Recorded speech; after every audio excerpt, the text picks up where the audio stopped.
Hello students, welcome to this GS maths and science classes. आज का video जो है ये इलास्टिसिटी पर चौथा वीडियो है। इसके पहले तीन वीडियो में पहले वीडियो में हम लोगों ने इलास्टिसिटी के elastic properties of the matter, stress और स्ट्रेन को डिस्कस किया। उसके बाद हम लोगों ने हुक्स लॉ को डिस्कस किया। एक और वीडियो इलास्टिसिटी पर बना था, वो था किसी भी वायर के लिए स्ट्रेस वर्सेस स्ट्रेन कर्व का वीडियो। आज का जो वीडियो है इस पे हम लोग मॉडुलस ऑफ इलास्टिसिटी कितने तरह की होती है इस चीज को हम लोग डिस्कस करेंगे। तो हम लोगों ने हुक्स लॉ में सबसे पहले पढ़ा कि Hooke's law, according to Hooke's law, modulus of elasticity जो होती है वो E is equals to stress upon strain. अब ये मॉडुलस ऑफ इलास्टिसिटी ये टाइप्स ऑफ स्ट्रेस और टाइप्स ऑफ स्ट्रेन पे डिपेंड करती है।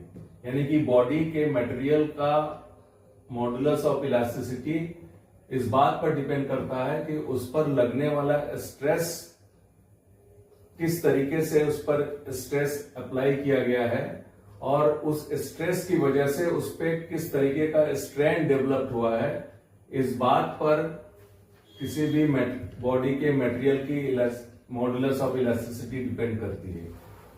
तो अलग अलग टाइप ऑफ स्ट्रेस और उसके कॉरेस्पॉन्डिंग अलग अलग टाइप ऑफ स्ट्रेन की वजह से तीन तरीके के मॉडुलस ऑफ इलास्टिसिटी होती है, जिसमें कि पहला है यंग्स मॉडुलस, दूसरा है बल्क मॉडुलस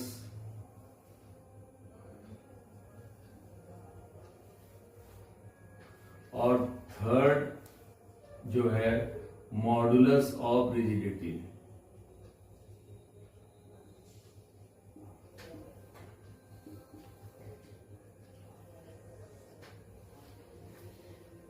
तो हम लोग पहले डिस्कस करेंगे यंग्स मॉडुलस को।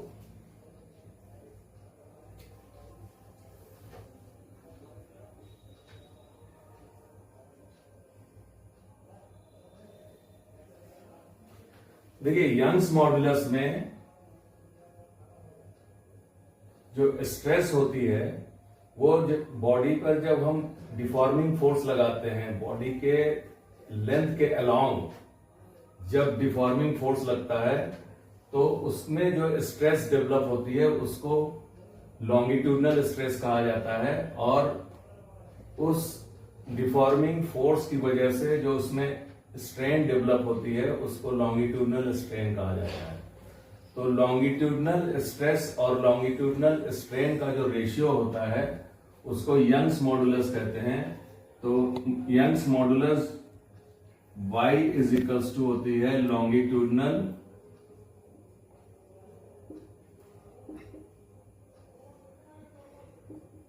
Stress upon longitudinal strain. किसी भी बॉडी का लेंथ अगर उसके अदर डायमेंशन से ज्यादा हो और जो डिफॉर्मिंग फोर्स यानी कि जो एक्सटर्नल फोर्स जब हम अप्लाई करते हैं उसके लेंथ के अलोंग, तो उसके अंदर जो स्ट्रेस डेवलप होती है उसको लॉन्गिट्यूडनल स्ट्रेस कहा जाता है। और इस लॉन्गिट्यूडनल स्ट्रेस की वजह से उस बॉडी में जो स्ट्रेन डेवलप होती है यानी कि fractional change along the length, उसको लॉन्गिट्यूडनल स्ट्रेन कहा जाता है। फॉर एग्जाम्पल, मान लीजिए कि एक वायर है जिसके एक एंड को एक रिजिड सपोर्ट से कनेक्ट कर दिया गया है। इस वायर का जो है ओरिजिनल लेंथ कैपिटल L है। अब जैसे ही हम इसके दूसरे एंड पर हम एक फोर्स अप्लाई करेंगे in the form of load, तो in the form of load अगर हम इस पर एक फोर्स अप्लाई करें तो उस फोर्स की वजह से फोर्स इक्वल्स टू, इस पर अगर हम एक मास यानी कि एक लोड को अगर हम सस्पेंड कर दें जिसका कि मास m है, तो इस पर लगने वाला जो फोर्स होगा वो mg के बराबर होगा। और because of this suspended load, मान लीजिए कि उसके लेंथ में इंक्रीज इन लेंथ जो होती है वो डेल्टा एल होती है, तो यहां पर चूंकि ये जो लोड सस्पेंड किया गया है जो कि डिफॉर्मिंग फोर्स है, तो इसकी ये अलोंग द लेंथ है, इसका डायरेक्शन जो है लेंथ के अलोंग है, इसलिए इस लोड की वजह से जो इसमें स्ट्रेस डेवलप होगी उसको लॉन्गिट्यूडनल स्ट्रेस कहा जाएगा।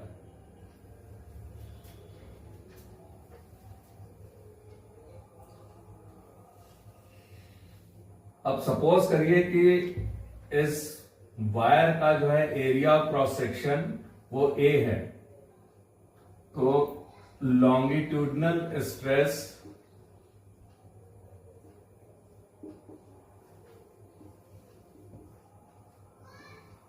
जो होगा वह F upon area of cross section, A is the area of cross section of this wire, तो यहां पर F की वैल्यू हो जाएगी mg, और इस वायर का अगर रेडियस स्मॉल r है तो एरिया ऑफ क्रॉस सेक्शन हो जाएगा पाई r स्क्वायर, और लॉन्गिट्यूडनल स्ट्रेन जो होगी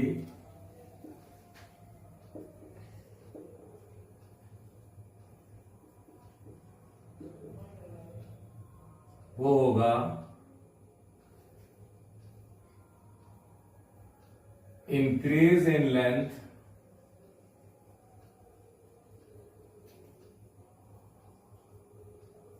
upon original length.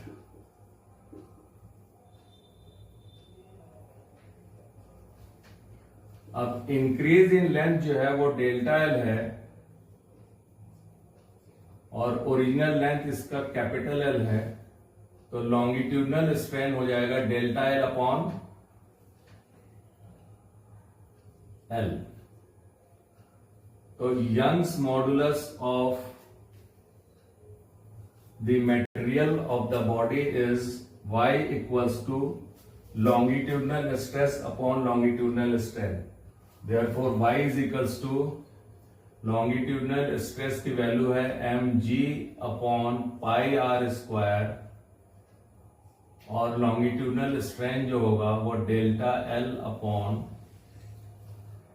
Capital L, which is equals to mg upon pi R square into L upon delta L, और इसकी unit जो होगी वो न्यूटन पर मीटर स्क्वायर और पास्कल।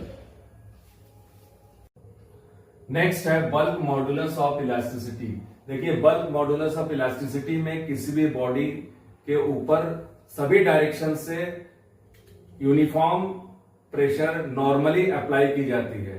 तो यूनिफॉर्म प्रेशर नॉर्मली अप्लाई करने की वजह से जो स्ट्रेस डेवलप होती है उसको वॉल्यूम स्ट्रेस या फिर नॉर्मल स्ट्रेस कहा जाता है। इस नॉर्मल स्ट्रेस की वजह से जो स्ट्रेन डेवलप होती है उसको वॉल्यूम स्ट्रेन कहा जाता है।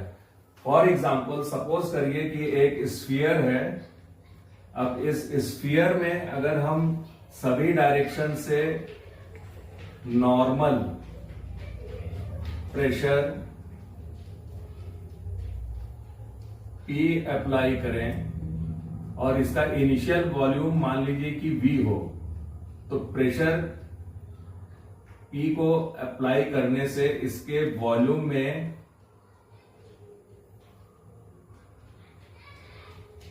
चेंज आएगा। इस स्फीयर का शेप तो वही रहेगा, लेकिन इसका साइज में चेंज आएगी, यानी कि इसके वॉल्यूम में चेंज होगा। और वॉल्यूम में चेंज इस प्रेशर के अप्लाई करने से, मान लीजिए कि इसके वॉल्यूम में चेंज हो B माइनस डेल्टा B, तो इसका नॉर्मल स्ट्रेस या फिर वॉल्यूम स्ट्रेस इक्वल्स टू होगा प्रेशर P के बराबर। क्योंकि प्रेशर P जो होता है फोर्स अपॉन एरिया होती है, और फोर्स अपॉन एरिया जो होता है वो स्ट्रेस के बराबर होता है, इसलिए नॉर्मल स्ट्रेस और वॉल्यूम स्ट्रेस जो है वो प्रेशर P के बराबर होगा। और वॉल्यूम स्ट्रेन जो होगी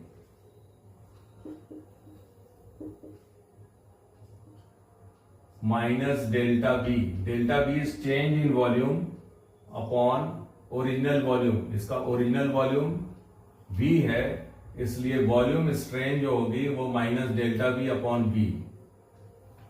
यहां नेगेटिव साइन इस वजह से लिया गया है क्योंकि इसके वॉल्यूम जो इसका V से V माइनस डेल्टा बी हो गया है, यानी कि वॉल्यूम इसका डिक्रीज हो गया है, इसकी वजह से यहां पर नेगेटिव साइन लिया गया है। अब normal stress upon volume strain का जो रेशियो है उसको बल्क मॉडुलस ऑफ इलास्टिसिटी कहा जाता है। तो bulk modulus of elasticity B equals to हो जाएगा normal stress upon volume strain, which is equals to P upon minus delta B upon V, which is equals to P into V upon minus delta B। और इसका जो unit होगा Newton per metre square और pascal. अब next है modulus of rigidity. देखिए modulus of rigidity में body के किसी एक सरफेस के ऊपर जो फोर्स लगता है वो टेंजेंशियली लगता है फोर्स। बॉडी का जो दूसरा पार्ट है, अदर पार्ट्स है, वो फिक्स रहते हैं, सिर्फ एक पार्ट पर उसके सरफेस पर जो है फोर्स जो है वो टेंजेंशियली अप्लाई की जाती है, जिसकी वजह से बॉडी के शेप में चेंज हो जाती है। यहाँ एक क्यूबॉइड दिया गया है ABCDEFGH।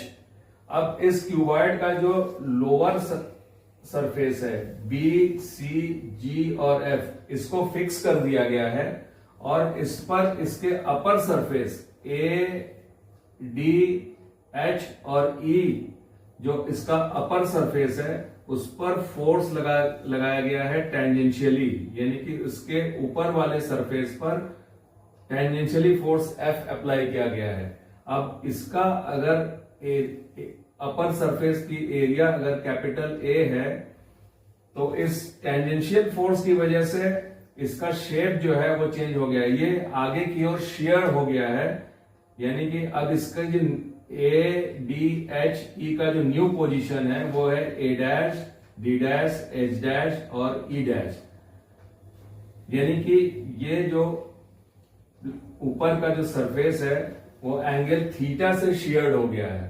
तो इसका शेयरिंग स्ट्रेस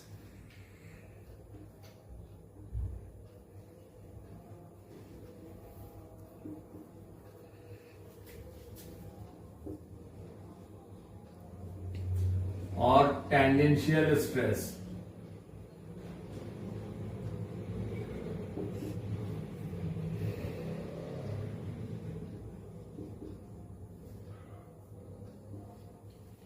जो होगा वो होगा F अपॉन A। F जो टेंजेंशियल फोर्स है और A जो है area of the upper surface है। तो शेयरिंग स्ट्रेस और टेंजेंशियल स्ट्रेस इक्वल्स टू हो जाएगा F अपॉन A, और शेयरिंग स्ट्रेन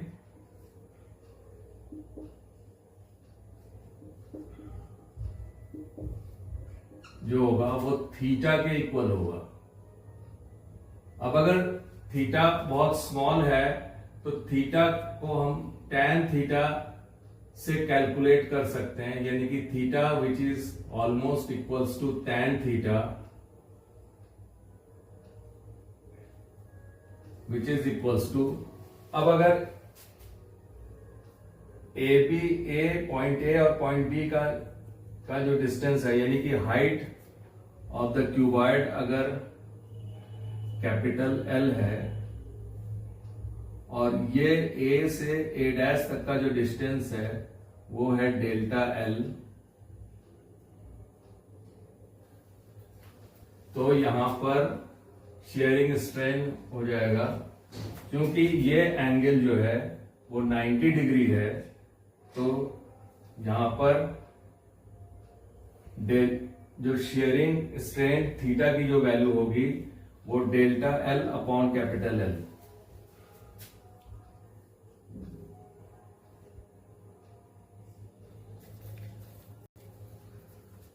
अब modulus of rigidity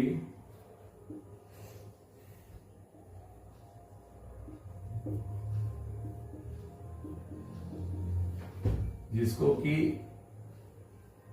eta n से रिप्रेजेंट किया जाता है, तो मॉडुलस ऑफ रिजिडिटी हो जाएगा शेयरिंग